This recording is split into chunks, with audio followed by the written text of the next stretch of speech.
How do you explain the magic of Bathurst? The chemistry of an iconic event revered the length and breadth of the nation and around the world. Its history is unique. For over 50 years, the Mount Panorama Circuit has been the proud home of Australia's great race. Well done, son. You've driven superbly. The people love it. Every October, more than 200,000 make the pilgrimage to witness a new chapter of the Bathurst legend. The danger is palpable. You need raw courage and supreme skill to manoeuvre 1.5 tonnes of V8 supercar at over 300 kilometres an hour. The G-forces threaten to push your lungs through your ribcage. But you must stay calm, in control. This is a 1,000-kilometre endurance epic that leaves you totally spent. It ends in heartache for all but one team. And they, the winners, are in ecstasy. Bathurst is a beauty and a beast. For the drivers, the true heroes of Bathurst, this is the ultimate test. When you're sitting here on the starting grid, there is so much going through your mind. The pressure and the anticipation is all-consuming. In 2012, I started here in pole position. Will Davison gets a good start. Then I had the day from hell. You're to be kidding me. Could this day get any worse? That's Bathurst for you. Off the start line, we blaze down here into turn 1. They call this place Hell Corner because we know we're going to be in hell for the next 7 hours. So, as they rolled out, Dave Reynolds, one of the fastest guys, in fact, the guy who was fastest on Thursday, did a 6.37, fired in the fence, on board. That was a massive crash. It tore the rear off the car, and he luckily got away with that. That normally would put that car out for the weekend. Then Jamie Whincup, check this out. That was in qualifying, and that is the reason that he's at the back of the field. Also, yesterday, Warren Ruff, brake failure at the end of Mountain Straight and fires into the back of Craig Lowndes. Two of the most high-profile cars in the field. Garth, Tander and Warren Ruff are now out of the race as a consequence of all that damage. These guys did an extraordinary job yesterday. Craig Lowndes got that car back out there. And check this out. This is in the top 10. Big moment for Mark Winterbottom at the dip, but luckily got away with that. That normally would be a crash. Garth Tander crashed there earlier in the week. But what about this man? Neil Crompton just made reference of his lap yesterday. Shane Van Gisbergen, his first pole position at the mountain. It was an unbelievably aggressive. It was very accurate and a very wild lap. But again, got away with it for pole position at the great race. Look at the reaction.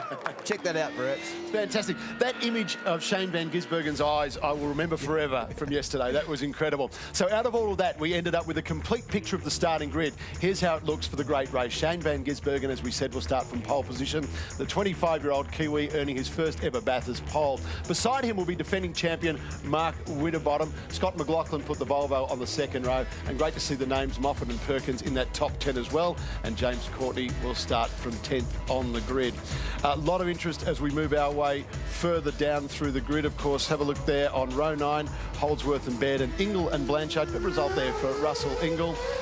And all the interest is in this back group. Now, Jamie Whincup, the championship leader, is an incredible tail-end pack. He's got Dave Reynolds there, Chaz Mostert's there. Watch out for those three to come charging through the field during the day.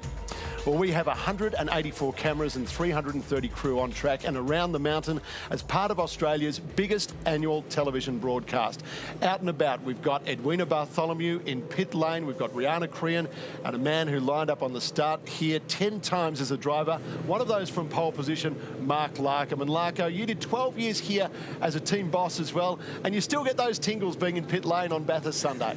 Mate, you have nailed it. I just love this Sunday morning Bathurst. I mean, soak in the atmosphere. This car behind me has just had its first warm-up for the morning. Final preparations going on. It is such a good but very intense vibe. And how nice it is to see Nissan back in the top 10, even with George Fury. I think it was 1984. He was on pole, had his car here yesterday. And I think that's a really profound thing. But more so than that, the fact that young James Moffat in the top 10, and as you said, also Jack Perkins, the son of Alan Moffat, and of course Larry Perkins. I mean, that point should not be lost on it. May never happen again. Beautiful stuff. And Volvo make a return to the Supercheap Auto Bathurst 1000, the first time in 16 years. Ricardo Riddell and Jim Richards went from pole position to victory back in 1998. And today, young 21-year-old Scott McLaughlin will start from third on the grid. We have 5 manufacturers taking part in today's Bathurst 1000, the first time since 1998. This is a very exciting day in our V8 Supercars Championship. Well, happy Bathurst Day to you all. We're outside once again, the Supercheap Auto Track store near the main gates. All the crowds are streaming in. Now, for those campers up the top, it was a very chilly start to the morning. Little bit of fog still lingering around 7 degrees. Now, we're heading for a top of 26. Now, there are some afternoon showers forecast developing into late thunderstorms, so that should make things very interesting. And speaking of interesting, we'll be back up the top of the mountain. Can't wait. Eddie, it's been fantastic to have you here this weekend. Hope you enjoy it today, and we look forward to that weather, whatever it brings. And the team will have all the news from the lane and around the mountain as we count down to race start. Now, we've got so much coming up this morning. The Touring Car Masters are on track. Then the V8 Supercars roll out for their 20-minute warm-up. There's the final race of the weekend for the V8 Utes and the Porsche Carrera Cup. And then we start the build-up to the race start for the Bathurst 1000. The top 10 shootout to decide those front 10 spots on the grid was one of the great highlights of the weekend. We've got so much coming up for you. Out on the track at the moment, you might have heard it in the background, is the Minardi 2-seater. Now, in the second seat there, you actually get to go and enjoy a ride. And Winterbottom, you did it on Thursday. And can you believe that? She's never been around the mountain. She's never been anywhere near a Formula One car, and she's nailed the 2 in one day. An incredible experience. And to be a part of that, to have a ride in that car, all you've got to do is buy yourself a ticket to the Australian Formula One Grand Prix in Melbourne in 2015. A great event, but what an incredible experience that is. All right, so many great highlights from the shootout yesterday. It has been an incredible weekend so far, and it has certainly got our hearts racing. This is enormous pressure. This is the pinnacle of the sport. James Moffat, one of 3 drivers, about to enjoy his first ever top 10 shootout. Huge pressure. Big brake lock. He just got a turn. This is another big story. Historic moment for Australian motorsport to have a Moffat and a Perkins back in the top 10. He's up by just over 1/10 of a second. Just going into the final corner. Misses the apex. That will have hurt Jack right at the last bit. So let's see what Bright does. Fastest man so far. Let's check this number out. 7/10 of a second faster. Uses all the road and some. Scotty McLaughlin, nice job. 2 minutes 6.77. Now Mark Winterbottom, reigning champion. But have a look at that green box. The Ford fans are loving it. Skyline, 220 k's through the rail. He's very wide. That was super close to that wall of the dipper. Oh, yes. Unbelievable. 2 minutes 6.6. The most important lap of Dale's career so far. 2 minutes 7.9. Drops him into position 6. And now Shane Van Gisbergen. He will light the place up. He knows how to put together a lap at this place. 1/10 up on the fastest time thus far. And this is where the commitment is required. He uses every bit of road and there's nothing left. Van Gisbergen with 1 green box and it becomes 2. Picks up the throttle hard and early. It's a great lap from Van Gisbergen. And he goes to the top. 2 minutes 6.3 from the Kiwi. That is a great lap. Fabian Coulthard now, the fastest man ever in a V8 supercar around this racetrack. He's used every bit of road. Nice flow. The car looks good, Neil, doesn't it? That's a very good split. He's in the game. Oh, he's wide through the right hand. Hard to make up for it from there. Fabian's got to stay committed. Final corner. P5. That is a pole position for Shane Van Gisbergen. Well done, Shane.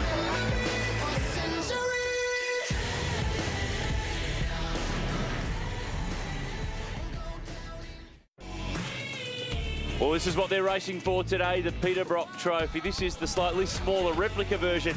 You can have your own Peter Brock Trophy. There is the website details on your screen. And, of course, Peter Brock lithogram, 9-time champion of this race. Details on screen there, 72 right through to 1987. Includes a certificate of authenticity and also a piece of his jacket, Peter Brock, from his last Bathurst here in 2004 with the Holden Racing team. It is a fantastic morning wherever you're watching. It is great to have you with us because it is time to go Touring Car Masters racing. Dick Johnson is alongside me. We're going to have a rolling double file start here. Greg Crick in the Charger is on pole. It's been a big week for Cricky. He had his 60th birthday and he could get a Mopar win today. Well, that'd be absolutely fantastic, but you know, bear in mind that Cricky's probably one of the youngest in the field anyway. So Careful, that will get back. He's on the front row with Keith Kasuki, who actually had some contact with Andrew Mediki in the last lap of yesterday's race. We saw Andrew's car with the right front hanging off, and that's going to be investigated after this weekend. They're going to get through this race, deal with that later on. We'll be on board with Jason Gomersall, but this is a really good way for us to remind everybody where we've come from as to where we're going with the main race this afternoon. Exactly right, and these cars now are very reliable and they are also very, very fast, aren't they? They're a lot faster than when they were here as the touring cars going back many years ago. In fact, John Bow qualified in 2 minutes 19. I remember, you know, what, 20 years ago, that was a pretty hot Sierra time or something along those lines. Certainly the XD Falcon. If you could do a 19 in that, you would have been very happy. Absolutely. Safety cars peeling off. We're good to go. Charger and Falcon on the front row. Jim Richards and John Bow on the second row of the grid. 9 Bathurst 1000 wins between them. What a sight. The muscle cars are on the mountain. Great mix. Chargers, Falcons, Mustangs, Camaros, Tiranas. There's even a Pacer in there, a Chevy Monza in there, a Ford Escort. He's a brave man, Phil Showers, down the back of the field. Now we get on the loud pedal, go to turn 1, away we go. For a big day of racing at Mount Panorama, Greg Crick leads, Mark King locks up the Camaro, but makes it through turn 1. Well, and that's the way it's got to be, because these cars really, with cold tyres, cold brakes, rolling start, they arrive at the first corner a lot faster than what you would with a standing start. On board with Kim Jane in Sydney's cheapest cars, Falcon, but it's Cricky, Tasmania's finest, leads the way. Another Tasmanian second. John Bow's made a great jump. He certainly has, and actually it's probably a bit early for Bowie this time of the day, isn't it? Of course, it's 20 years since you and JB teamed up for that great win in 1994. That's the retro livery that Stephen Johnson and David Wall will carry in this afternoon's big race. On board, Jason Gomersall, the SLR 5000 Tirana. But I reckon there's a few people who are still a little sleepy from a big night at the top of the mountain. They're about to be woken by the thunder of Touring Car Masters across the top for the first time. Yep. So we get woken all right, and also the smoke around from all the fires that they have there, campfires. Greg Crick leading, John Bow, Jim Richards, Kim Jane, Keith Kasuki. Yellow flags here at the top of the mountain. Drivers on edge, drivers being warned. There must be something happened earlier in the on the first lap. Green flag there, so it's race on from here, and I tell you what, when they get to the straight, they are really making some power. Did some numbers earlier in the weekend. Some of the fastest cars are touching 285 kilometres per hour. That is not far off. That's maybe 5 to 10 kilometres per hour down on a V8 supercar in race trim. Well, you've got to realise too that the brakes on these cars aren't like a V8 supercar either. They're quite a bit smaller because they've got to fit in the wheel size, etc. So it's a huge speed to be doing for these cars. Down to the chase for the first time. John Bow putting the pressure on. Greg Crick. Look at Jason Gomersall. That white Tirana is in so deep in the background. Yesterday's second race of the weekend was probably the best one I've seen in TCM for a long time, and it looks like the cars are really evenly matched. You've got such a mix. A Charger, a Mustang, a Falcon Sprint,